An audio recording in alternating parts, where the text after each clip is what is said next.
Olá, boa noite, Denise de Carvalho aqui. Acredito que aqui todo mundo me conhece, né? Eu sou médica cirurgiã do aparelho digestivo, endoscopista, e eu propus hoje que a gente conversasse sobre esta epidemia de interação entre eletrônicos e refeição.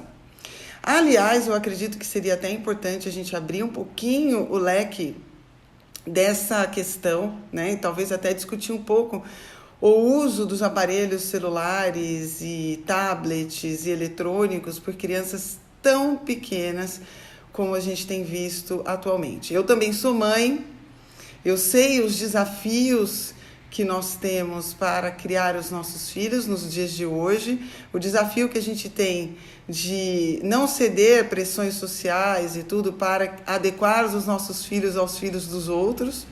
Eu sei que isso não é fácil, mas eu tenho até uma sorte que as minhas filhas já são um pouquinho grandinhas e não passaram, quando eram muito pequenas, por essa epidemia de uso de eletrônicos durante a refeição. Eu acredito que todo mundo que está aqui me escutando agora sabe, já percebeu, já viu, já notou que todo restaurante onde você vai, existem crianças com seus pais, com suas famílias, portando celulares, tablets. Agora tem inclusive uns suportes para se colocar na mesa, para a criança poder ficar com as mãos livres e continuar assistindo. Às vezes fone de ouvido, inclusive, na mesa, durante a refeição, junto com seus familiares. Bem, eu quero resgatar um pouquinho com vocês o que é o ato de se alimentar, o que é uma refeição. Sempre existiu em todas as culturas uma certa tradição em relação ao ato da refeição. Quando a família se encontra, às vezes no meio do dia, quando possível, às vezes no final do dia, para contar como foi o seu dia, o que aconteceu, para confraternizar com os seus e ir ao restaurante muitas vezes é a opção de passeio que esses pais têm, né? Uma vez que têm filhos pequenos e estão um pouco cerceados da vida social. Mas enquanto eles estão na mesa do restaurante, ao invés de aproveitar o momento para dividir com seus filhos o que aconteceu durante a semana, para conversar, dar risada, às vezes fazer algumas brincadeiras, ouvir o que o outro tem para falar, então as crianças estão alijadas no canto da mesa. Normalmente eles separam um cantinho para as crianças, então se estão outras pessoas da família, né? Avó, tios, uns colegas, inclusive dos pais naquele momento, eles ficam os adultos para um lado, as crianças para o outro, todas usando ou fone de ouvido, celular e tablet, em joguinhos, em vídeos de YouTube, galinha pintadinha, o que quer que seja, né? Isso me choca um pouco, porque eu não sei se é porque na minha época não tinha nada disso, né? Então a gente tinha que aguentar, esperar o pai e a mãe comer, mesmo estando chato o papo, mesmo às vezes sendo papo de adulto e tal. A gente não tinha muita escolha, né? Eu sempre dormi muito cedo e quando os meus pais saíam para jantar eu ficava morrendo de sono na mesa. Mas tinha que aguentar. Hoje em dia, eu acho que existe de nós, pais, um certo comodismo. Nos utilizamos da ferramenta do eletrônico para distrair o filho e você não precisar sair do seu conforto, do seu papo de adulto e integrar esta criança ao momento da refeição, ao alimento.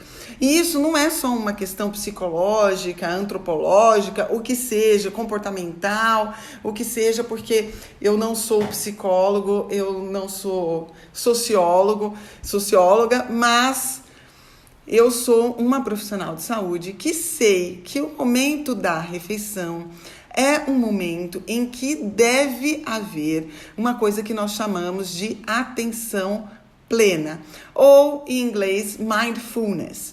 Isso quer dizer o quê? A gente tem que prestar atenção no ato de comer, apesar dele ser um ato praticamente automático nosso, a gente tem que prestar atenção. Primeiro, na textura do alimento, no tamanho que o alimento está na sua boca, nos sabores, na temperatura. A gente tem que ter esta consciência, porque existe uma relação que está sendo desenvolvida do alimento com você. Vocês imaginem, então, uma criança pequena que ainda não tem dentro de si o hábito de se alimentar como nós, quando ela desenvolve o hábito de alimentar-se sem a consciência plena.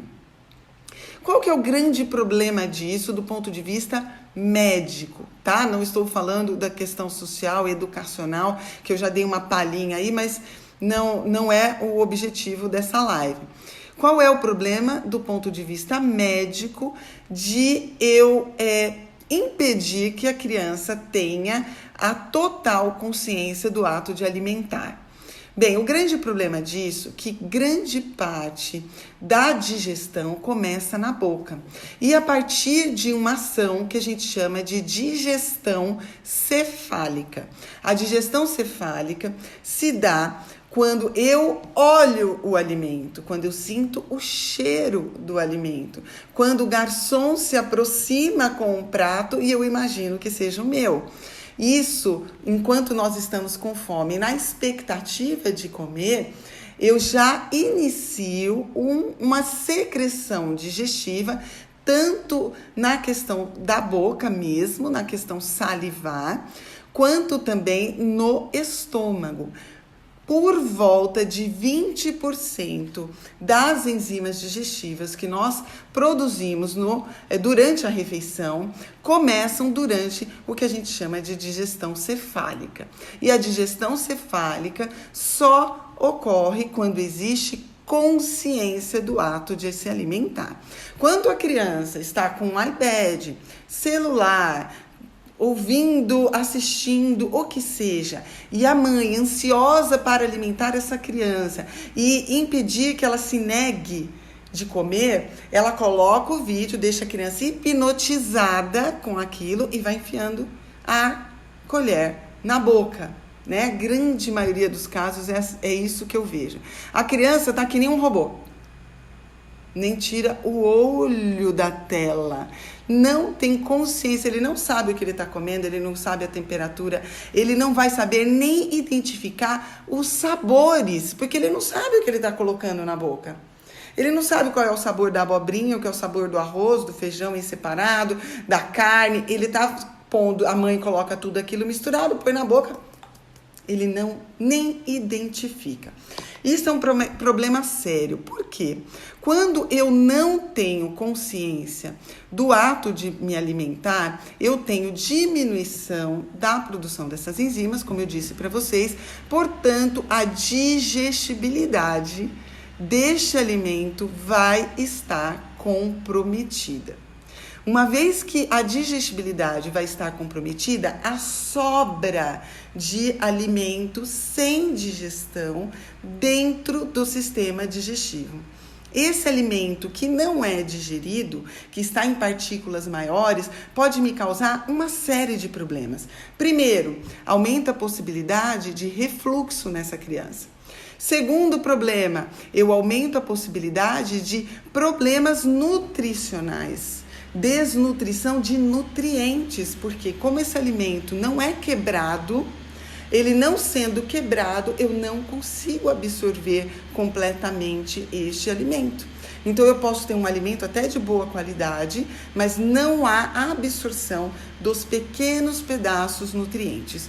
E um grande problema que vem com tudo isso é que o alimento que eu não digiro sobra para a microbiota fermentar. E a microbiota, feliz e contente, cresce, se reproduz e faz o processo de fermentação, com aumento de produção de gases, cólicas abdominais, aumenta muito a chance de sensibilizações alimentares, aumenta a chance de constipação nesta criança. Então, meus queridos, o ato de se alimentar é um ato que exige consciência, concentração e, por que não, é um momento de confraternização entre os familiares, em que há novamente o resgate do que é uma família. Eu sei, pais e mães, que não é fácil fazer tudo, mas eu acho que o seu filho e você mesmo merece esse tempo.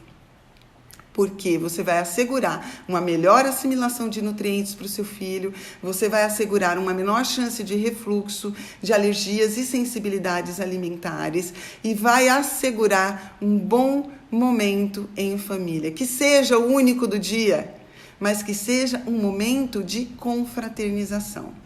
É muito sério isso que eu estou colocando para vocês, porque além de tudo isso, ainda tem poluição eletromagnética, tem o poder adictivo que os eletrônicos causam na criança, que é o poder de vício que esses sistemas muito estimulantes causam na criança. Você acha que a criança vai querer parar para conversar com o pai e com a mãe? Né? Isso é interessante, como você vai conseguir competir com o videozinho, com o joguinho, com o gatinho que repete o que a criança fala, por exemplo. Como você vai conseguir competir com isso? Então, não leve o eletrônico. Eu já vi em mesas mãe sozinha, 2 crianças, cada uma com o seu eletrônico e a mãe comendo sozinha. Ninguém estava nem aí. Triste. Nós vamos ver com o passar do tempo todas as repercussões dessas ações. E não só do ponto de vista social, como eu falei para vocês, mas também do ponto de vista digestivo. Se você já tem um filho que tem desafios para digerir, comece por tirar a distração durante a refeição. É isso aí. Boa semana para vocês. Boa noite.